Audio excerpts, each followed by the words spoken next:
Hello everyone, आप सभी लोगों का एक बार फिर से आपके अपने YouTube channel massive skill GK में स्वागत है। दोस्तों, आज के इस वीडियो में मैं आप सभी लोगों को एनएमडीसी के एग्ज़ाम का प्रिपरेशन कर रहे हैं, तो उसके लिए मैं आपसे टॉप 10 इंपॉर्टेंट जनरल नॉलेज के ऑब्जेक्टिव क्वेश्चन और आंसर डिस्कस करूंगा। तो वीडियो को प्लीज़ पूरा एंड तक देखिए।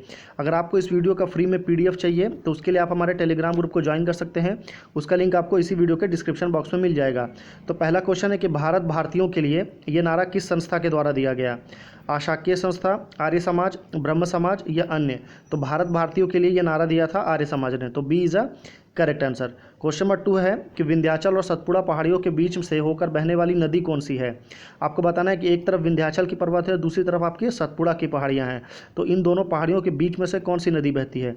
नर्मदा, सिंधु, कोसी या गोदावरी? मान लीजिए आपका विंध्याचल है और उसके बाद में ये आपका सतपुड़ा है, तो ये दोनों माउंटेन है, ठीक है, दोनों पहाड़ है और इनके बीच में से नदी बह रही है। तो आपको बताना है ये नदी कौन सी है। तो ये नदी है आपकी नर्मदा। ये कहाँ से बहती है? ये दोनों पहाड़ियाँ आपकी मध्य प्रदेश में स्थित है, तो A is a correct answer. Question number 3 है कि इन्वेस्टमेंट प्रोटेक्शन फंड, क्या बोल रहा है, इन्वेस्टर प्रोटेक्शन फंड किस संस्था ने स्थापित किया है? पूंजी मुद्दे ने, DLF ने, सेबी ने या अन्य? तो इन्वेस्टर प्रोटेक्शन फंड जो है वो आपका सेबी देता है, तो C is a correct answer. Question number 4 है कि कुंडापुर और करवार कच्छ वनस्पति संस्थान कहाँ पर स्थित है? ठीक है, कारवार जो है, कारवार कहाँ पर स्थित है? तो ये आपका गोवा के बॉर्डर में कर्नाटक में स्थित है, तो B is a correct answer. अगले क्वेश्चन में चलते हैं हम। क्वेश्चन नंबर 5 है कि भारत की प्रथम बहुउद्देशीय परियोजना किस नदी पर बनाई गई थी?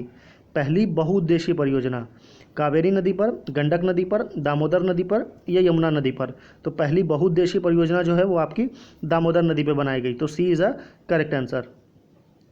क्वेश्चन नंबर 6 में चलते हैं कि भारत में प्रथम स्थित परमाणु संयंत्र यानी कि पहला एटॉमिक प्लांट इंडिया में कौन सा है? तारापुर परमाणु संयंत्र, कैटोनम परमाणु संयंत्र, कुंडलकुम परमाणु संयंत्र या अन्य? तो भारत में प्रथम स्थापित परमाणु संयंत्र यानी कि एटॉमिक प्लांट जो है वो आपका कौन सा है? तो वो आपका तारापुर परमाणु संयंत्र है, तो A is a correct answer. Question number 7 में चलते हैं कि यूनाइटेड किंगडम यानी कि जिसको हम बोलते हैं यूके में कौन कौन सा शामिल है? यूके में क्या क्या शामिल है? इंग्लैंड और उत्तरी आयरलैंड और वेल्स, स्कॉटलैंड और वेल्स या ए और बी? तो करेक्ट आंसर होगा आपका ऑप्शन नंबर डी, ठीक है। क्वेश्चन नंबर 8 है हिस्ट्री का क्वेश्चन है, काफ़ी इंपॉर्टेंट क्वेश्चन है कि आगरा में क्या स्थित है? तो काफ़ी बेसिक है वो, आपका क्या स्थित है आगरा में? तो आपका ताजमहल है, ठीक है। तो आगरा में ताजमहल है, तो आगरा को किसने बसाया था? सिकंदर लोदी ने, अकबर ने, बहलोल लोदी ने या शाहजहां ने? तो आगरा को बसाया था आपका सिकंदर लोदी ने। ये लोदी वंश का राजा था, ठीक है, तो A is a correct answer. Question number 9 में चलते हैं कि राष्ट्रीय प्रतीक के निचले भाग में उत्कीर्ण शब्द सत्यमेव जयते किस संदर्भ में लिया गया है? यानी कि सत्यमेव जयते जो है वो कहाँ से लिया गया है, आपको ये बताना है। पुराण से, जातक से, मुंडोपनिषद से या महाभारत से? तो सत्यमेव जयते आपका मुंडोपनिषद से लिया गया है, तो C is a correct answer. Question number 10 और हमारे वीडियो का लास्ट क्वेश्चन है कि अशोक के शिलालेखों की लिपि क्या है? यानी कि अशोक के जितने भी शिलालेख अब तक मिले हैं, शिलालेख बेसिकली क्या होता है कि शिला मतलब होता है पत्थर, ठीक है, कोई बहुत ही बड़ा पत्थर है आपका, मान लीजिए, उसके ऊपर में कुछ लिखा रहता है, ठीक है, पहले पत्थरों के ऊपर में कुछ रिटर्न में लिखा रहता था।